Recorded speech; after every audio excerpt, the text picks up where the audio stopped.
So yun everyone, ako si Mark, pagkaliwagan at isang video tutorial ang gagawin natin for today. Ituturo ko kung paano i-configure ang isang EIGRP or Enhanced Interior Gateway Routing Protocols. Ito ang magiging flow ng ating tutorial for today. First is ano nga ba ang EIGRP at kailan ito ginagamit. Next is ang mga features and advantages at limitation nito. Also the step-by-step configuration ng isang Cisco router. And also paano mag-verify at mag-troubleshoot ng EIGRP setup. Now, let's start. So, ano nga ba ang EIGRP?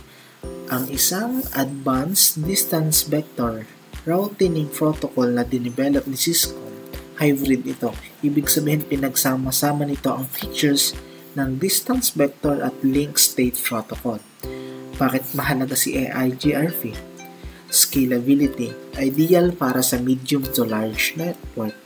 And efficiency, gumagamit ng ilang increment updates kaya hindi nauubos ang bandwidth. And also fast convergence, mabilis mag-recover kapag may pagbabago sa network topology. But kailan niya ba ginagamit si EIGRP? EIGRP is best for large enterprise networks na may maraming routers or subnets and networks na critical ang uptime tulad ng disaster recovery system or financial network. So, may mga advantages and disadvantage ang ating EIGRP. Now, let's look at the pros and cons ng ating EIGRP. So, for advantages, scalable. Kayang mag-handle ng malalaking network na may complex topologies. Also, fast convergence. Mabilis ang pag-adapt sa network changes. And also, efficient update. Tipid sa bandwidth dahil increment updates lang ang ginagamit. So, also the versatility. And ito yung gumagamit na sa IPv4 at IPv6. Kaya future-proof ito. So, kung may advantages tayo, syempre meron tayong disadvantages. So, the first disadvantages of EIGRP is the Cisco proprietary. Ayun na yung kung wala kang Cisco device, hindi magagamit ang full potential nito. And also complex configuration. Medyo tricky para sa mga beginner. And resource intensive, kailangan ng sapat na processing power lalo na sa malaking network.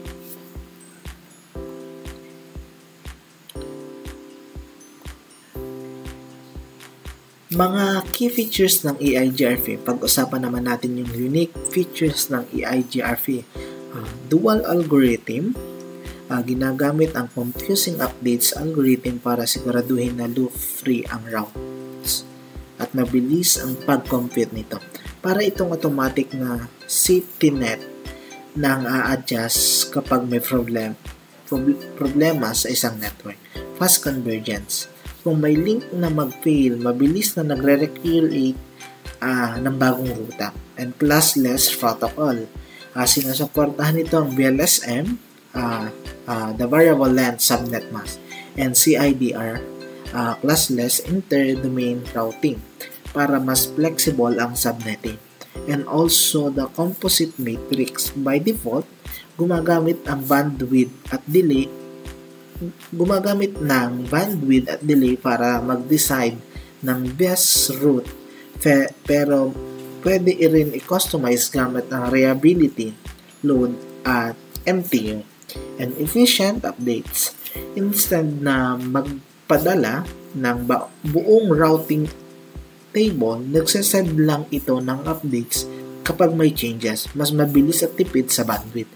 And also the support multiple protocols. Gumagamit ito ng IPv4 at IPv6 at kahit sa legacy protocols tulad ng AppleTalk. When to use EIGRP ideal scenario, medium to large scale network requiring fast convergence and high reliability environment with this contiguous subnet. and also Cisco-based instructor. Ideal for a small network, overkill is a simple setups.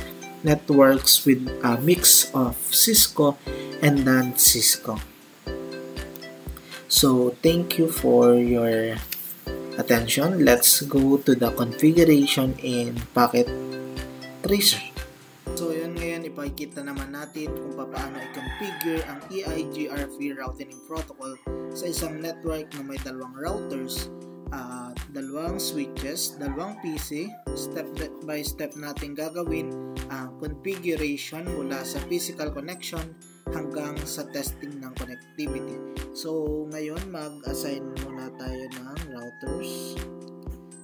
Maglagay tayo ng dalawang router, also dalawang switches. So maglagay din tayo ng dalawang PC, isang PC1 at isang PC2. At for me, lagi kong pinapalitan yung kanilang host name at display name. Unahin muna natin si router 2. Router 1, pagka natin router 2, host name router 2 din. And si PC1, si switch, palitan din natin ng switch 2, kanyang display name at saka host name. Also si PC, gawin natin PC2.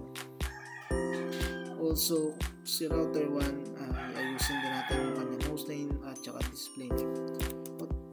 Router 1, save lang natin. Also kay switch, switch 1, save. Pwede natin dito siya baguhin sa PC. So ngayon naman, maglagay naman tayo ng physical connection. So ang gagamitin natin for router 1 to connect to router 2 ay copper crossover. So connect natin ang fast ethernet 00 to router 2 fast ethernet 00. And also kay switch 1, connect din tayo ng 01 to router 1 10. So kay PC ganun din, copper straight throughout.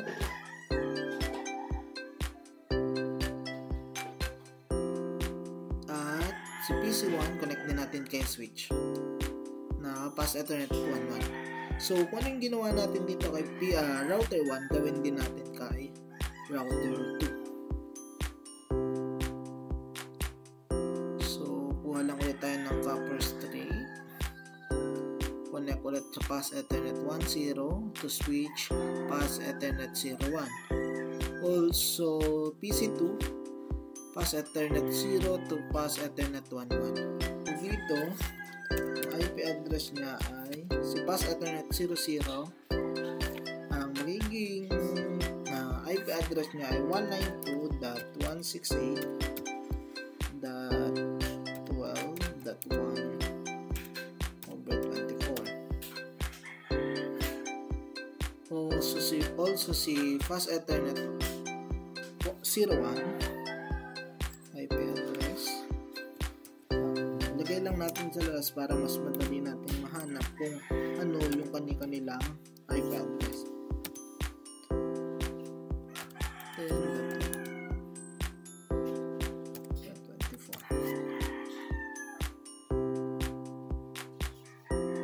Siyempre kay PC1 meron siyang IP address at gateways. So ang assign muna natin kay PC1 na IP address is 192.168.10.2. At ang kanyang gateway ay 192.168.10.1. So yan. Let's proceed naman tayo kay router 2. Kay router 2, ang IP address ng fast ethernet 00 ay 192.168.10.2.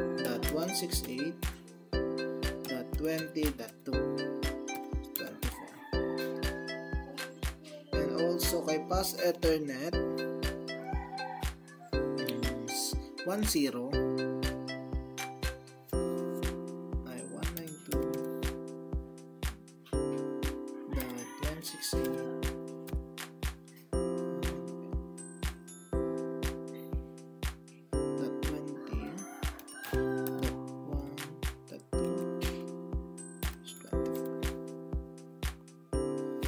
So ngayon, ayusin lang natin yung pangaliban. Dito na natin siya lagay sa labas. So yan. Yun pala, wala pa rin IP address at gateway si PC2. Maglagay din tayo ng IP address at gateway.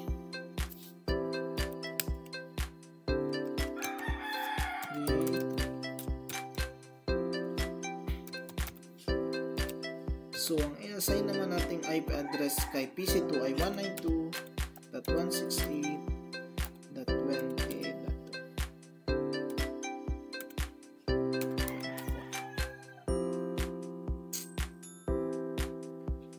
So, palitan na lang natin kasi magiging conflict siya dito. Gawin natin kung 12.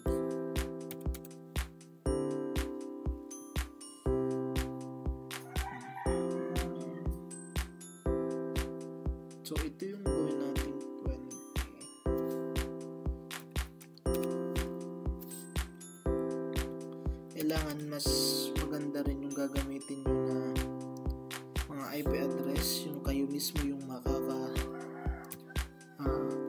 alam nyo talaga yung IP address at saka yung mas madaling mas matandaan yung mga huling part 1, 2, tapos o kaya yung last digit ng mga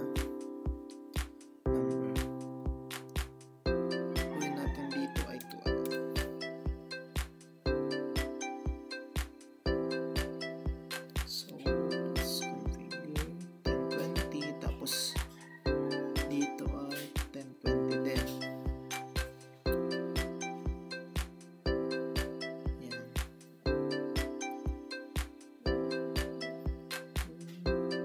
Tapos yung gateway naman natin ay 192.168.20.1.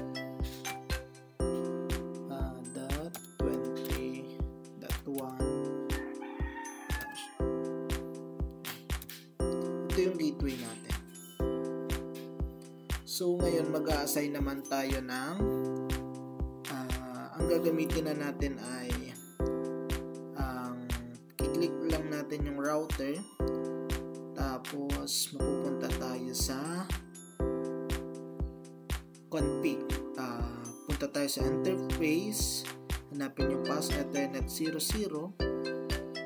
tapos may makikita kayo ng IPv4 or IP address. At doon natin ilalagay yung inilagay natin dito na IP address for Pass Ethernet 00. Okay? Okay. I-click nyo lang si router 1 tapos mapupunta na kayo dito sa physical. Then punta lang kayo ng config. Then hanapin nyo si Pass Ethernet 00.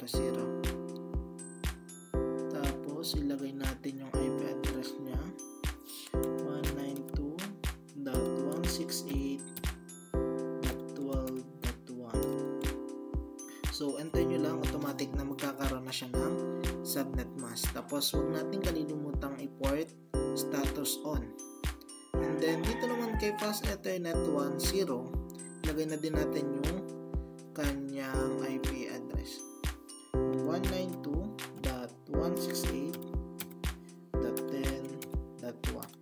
So, enter ulit to automatic subnet mask. And huwag natin kalilimutang i-check yung port status on. Then, gawin din natin yun kay router 2. So, close muna natin.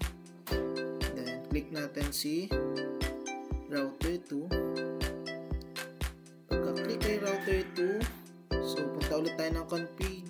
Hanapin ulit si Pass Ethernet 00. Ilagay yung binigay nating IP address sa kanya. Ang binigay natin kay router 2 na IP address for 00 ay 192.168.20.2. 192.168.12.2, then enter.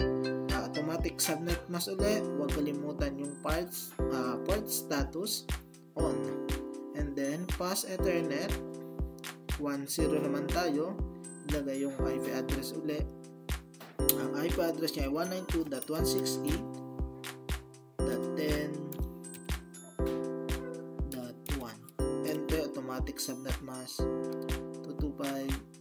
255.255.255.0, port status on. So balik tayo doon sa ating main page. So ngayon, kung makikita nyo, naging kulay green na yung mga nasa cable. So meaning may connection ng dumadaloy doon. So next naman is for PC. Ilagay naman natin yung IP address at saka gateway. So yan, naklik na natin yung PC1. At ngayon, pupunta tayo ngayon dito sa PC1. Hanapin lang natin yung desktop at punta tayo ng IP configuration. So makikita natin ulit yung IPv4 address. Ilagay ulit natin yung pang PC1 na address na ating binigay, 192.168.10.2. Pag-enter natin, automatic na meron ulit tayong subnet mask. Sa default gateway, yung ating nilagay na default gateway sa labas, yung 192.168.10.1. So yan, okay na ang ating PC1. So proceed naman tayo sa PC2. Enter lang ulit natin sa PC2. Then punta ulit tayo ng desktop, IP configuration. Lagay ulit natin si IP address 192.168.20.2. Enter. The subnet mask is automatic. Default gateway na binigay natin sa PC2 is 192.168.20.1. So okay na rin ang ating PC2. So balik na ulit tayo.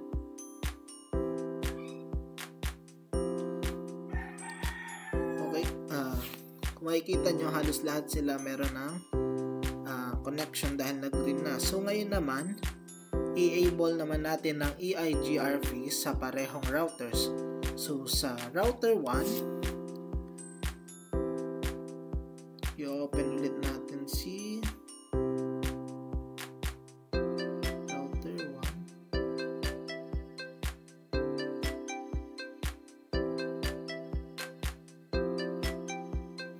1. So pag-open natin kay router 1, pindutin natin yung SLI. Then enter natin, exit muna natin, exit. So ang unang step na gagawin natin na enable, pagka-enable natin, configure terminal.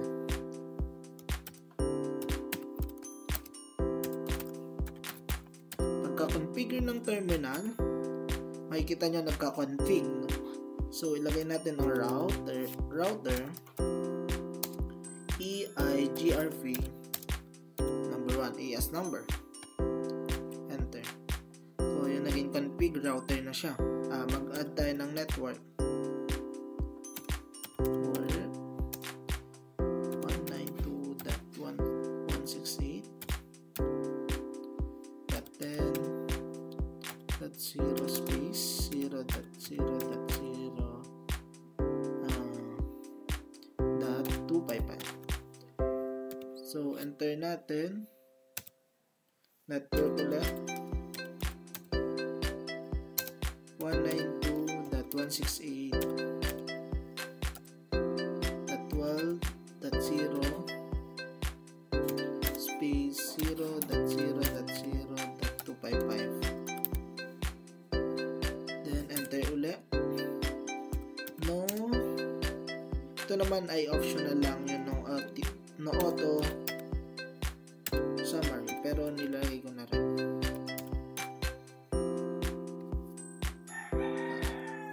enter natin. So, exit tayo. So, punta mo naman tayo sa router 2.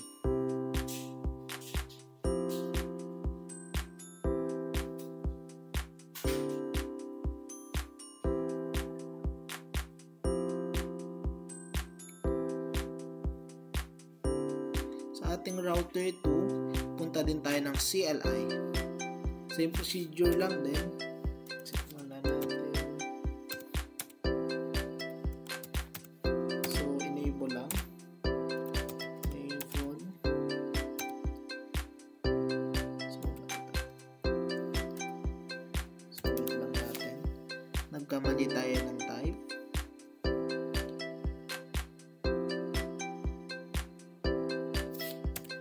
Exit muna natin. Exit. Enable. Enter. Tapos config. Config. So, router to config. And then, type naman natin yung router EIGRV. AS numbers, dapat yung AS number nyo ay pareho lagi. Kung ano nilagay nyo dun sa isang router, dapat pareho din yung ilalagay nyo dito sa router 2. So, enter natin, network.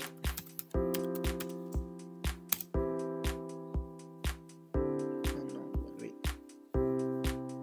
Network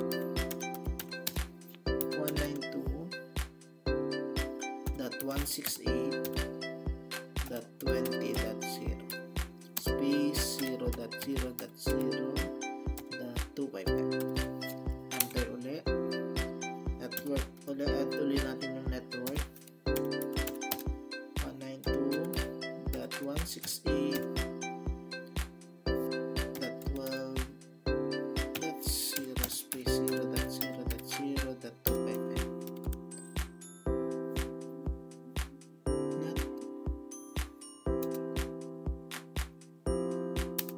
Network 192.168.12. Always check yung mga IP address kasi once na enter nyo na yan, automatic papasok na siya dun sa router. Kaya make it be sensitive sa pagta-type ng mga numbers. So, halos parehong commands lang yung ginamit natin sa router 1 at sa router 2. So, enter na natin ito. No auto summary.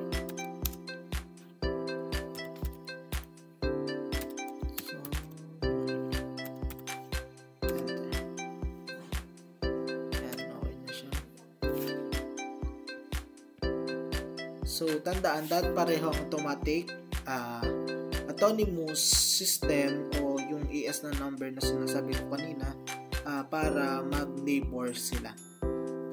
So, i-verify natin yung EIGRV configuration. Kapag na-configure na natin yung EIGRV, siguraduhin gumagana ito. May mga verification command na dapat tayong i-check. Halimbawa, dahil nasa router ito na tayo, i-check na natin ang show IP route. Exit muna natin for routers.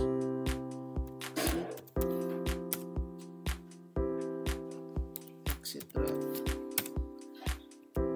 So, i-type natin yung show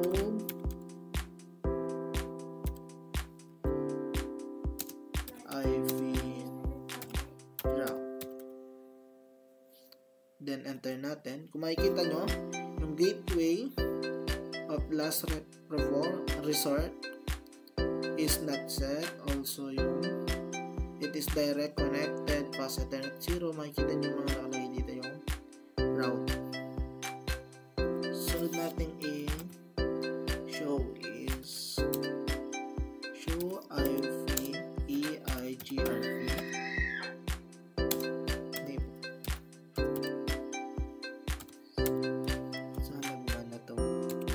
Yun, nakita natin yung EIGRV.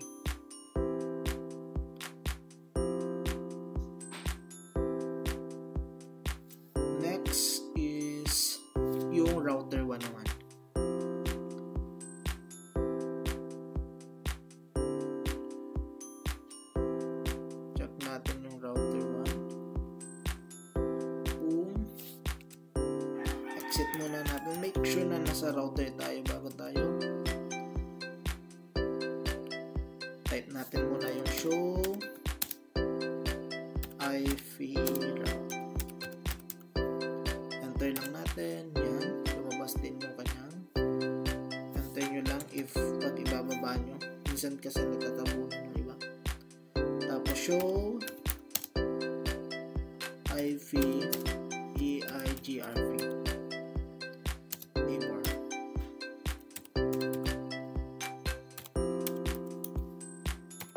So yun, lumabas din siya. So ngayon, itetest naman natin ang connectivity ng buong network. Sa PC1, ipiping natin ang IP address ng PC2 gamit ang command na ping. So let's go to router 1. Ito lang natin. Then i-type natin is ping 192.168.20. Then enter natin. Yan. Timeout is 2 seconds. Wait lang natin. Then success rate is 0%, 0/5. So yung sa PC2 naman, iping natin ang address. Try natin dito sa router. Ping 192.168.10.2. Enter natin. Type escape sequence abort. Success rate is 80%. So yun, nare-read nyo na yung PC2. Ganon din yung gagawin natin sa router 2.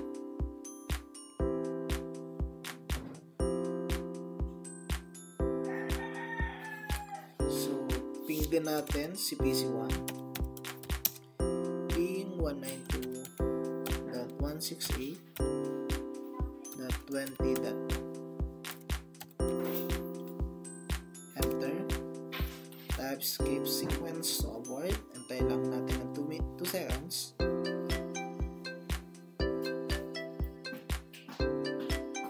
So yun, same lang sila ng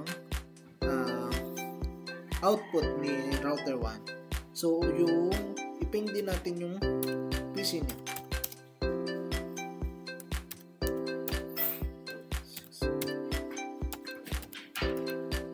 Enter. Type escape sequence to abort. So ganito din yung lumabas.